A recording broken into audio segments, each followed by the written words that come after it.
Hi, my name's Phil. I like talking about politics, and in this video I'm going to discuss the news surrounding the suspension of the Labour whip from Andy McDonald over a statement he gave at the rally this weekend. But first, if you'd like to be notified of daily news and politics, please subscribe to the channel. So at the weekend, there was another rally held in support of Palestinians under siege, and Labour MP Andy McDonald said as part of his speech, "Until all people, Israelis and Palestinians, between the river and the sea can live in peaceful liberty."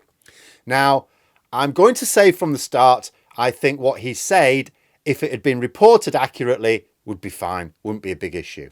And I said myself on Twitter when the row started blowing up.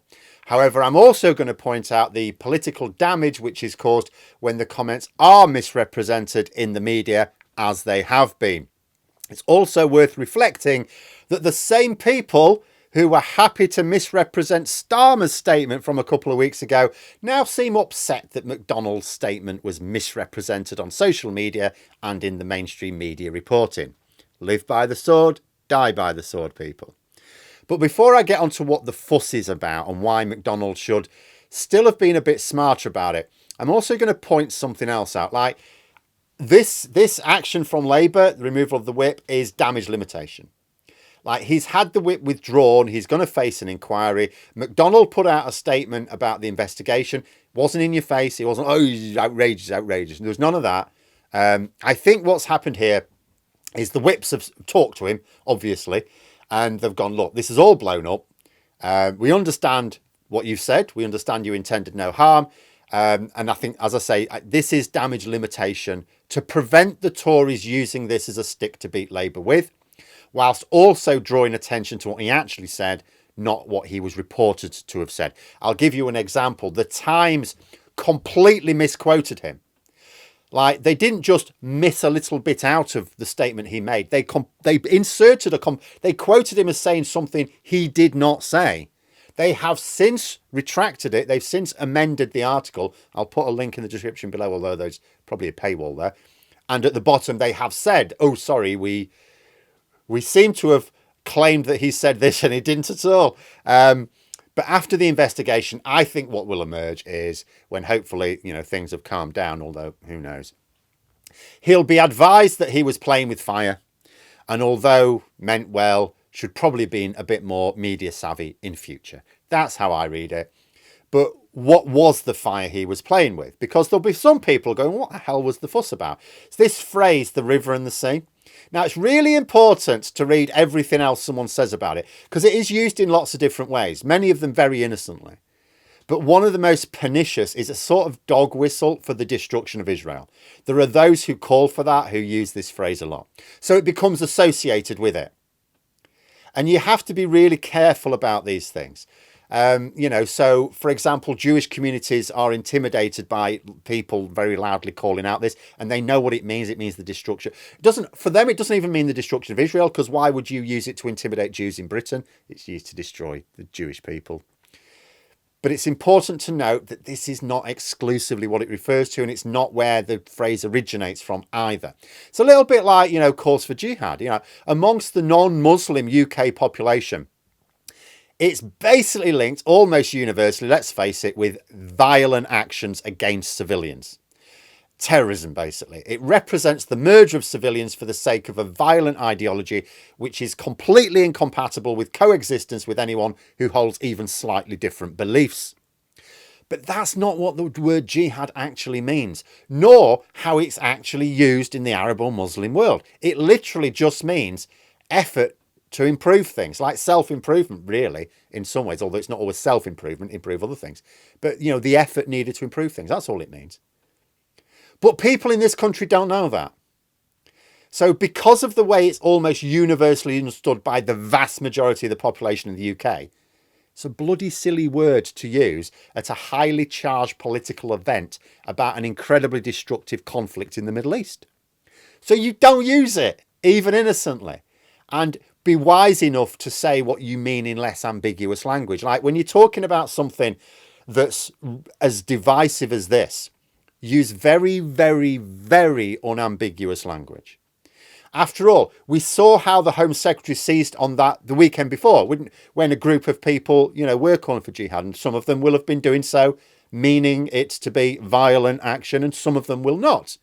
But we saw how the Home Secretary said, oh, look at the terrorists. We saw how she reacted.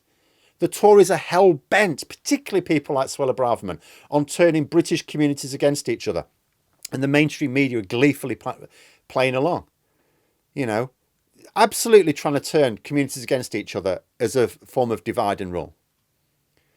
And the same applies to McDonald's statement, really, because he was very clearly including the concept of Israelis and Palestinians living in peace. Now, that statement has to mean Israel and Palestine. It doesn't mean Israel wiped off the map. It can't do, otherwise you've got no Israelis, have you? Israelis and Palestinians living in peace. That is a concept which is mutually exclusive with the idea of Israel's destruction, isn't it? What McDonald was almost certainly trying to do was sanitize this river and the sea phrase, trying to sort of suggest, oh no, it's not always used in this context. Look, we use it in other contexts as well, nicer contexts. And he thought he could take the sting out of the anti-Semitic use of the phrase and recapture it for others. If so, he messed up. It's really this simple. He should have known how the Tories would react to it. He should have known how the media would react to it.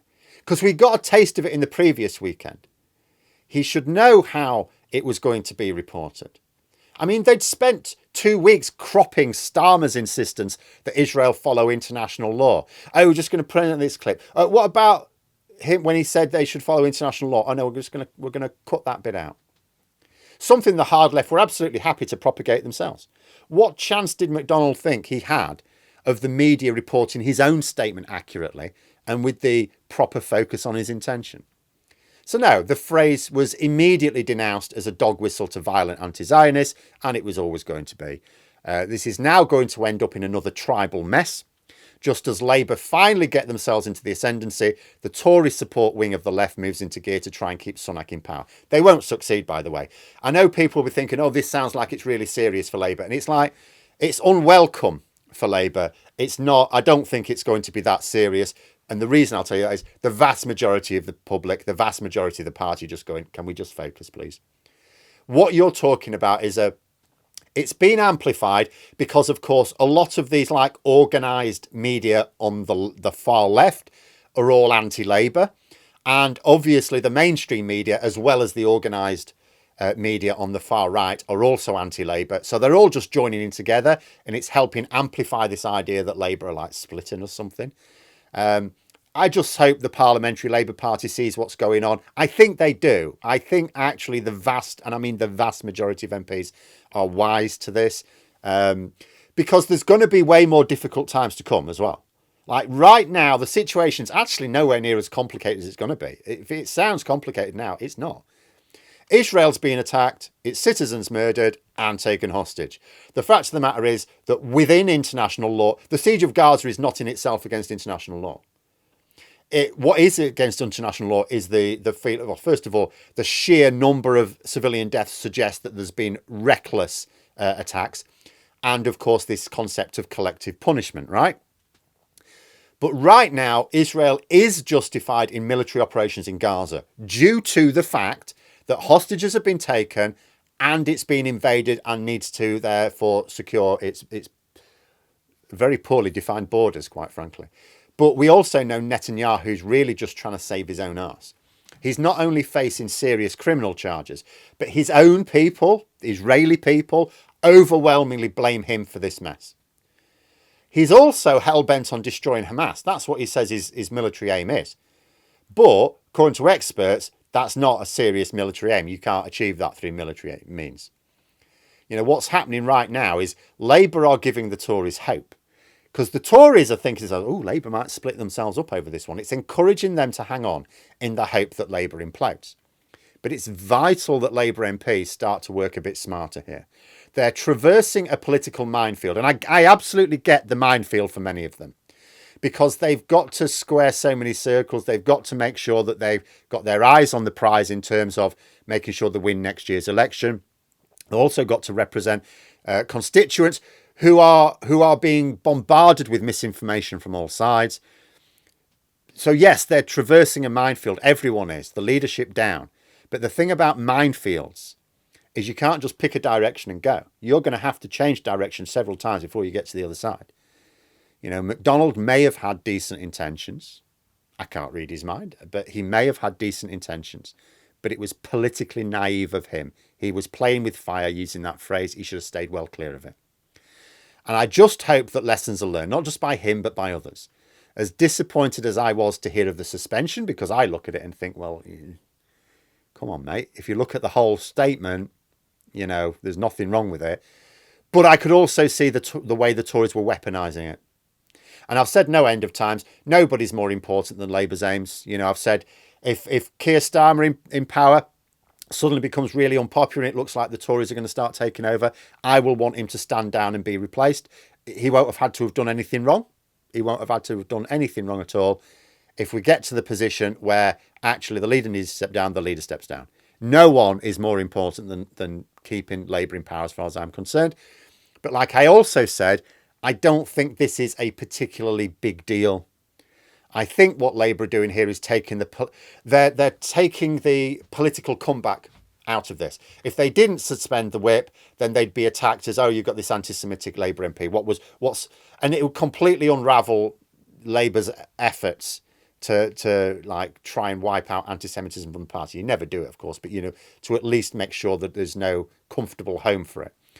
And so Labour are taking the political comeback out of this. They've placed McDonald in what is called precautionary suspension. So that means they haven't removed the whip because he's done something wrong, but because he might have, you know, precautionary. The bottom line is, like, if you're Jewish and you see reports that a Labour MP said to the river, to the sea, at a rally where you know that anti-Semites who used the same phrase were also mingled in with the crowd, what would you think, right? Like I say, makes no difference that the reports were unfairly curated. Most people don't know that. They're just reading the reports, right? Complaining about misrepresentation didn't help Starmer, and it was never going to help McDonald. The inquiry is set to take 3 months, which was another weird one. Why don't you just have an inquiry that, like, there's several inquiries going on to former Labour MPs that have had the whips removed. There's no like, oh, it's going to take this long. So that's unusual for a start. So that will take it to the end of January. It's got all the hallmarks to me of a cooling off period. Like I say, I can't see how the conclusion is anything but, look, you done goofed, don't do it again, right? But there we are. Those are my thoughts. Let me know yours in the comments below. Hope you found the video interesting. If you did, please click the like button. And if you'd like to support the channel further, the join button for memberships. And until next time, I'll see you later.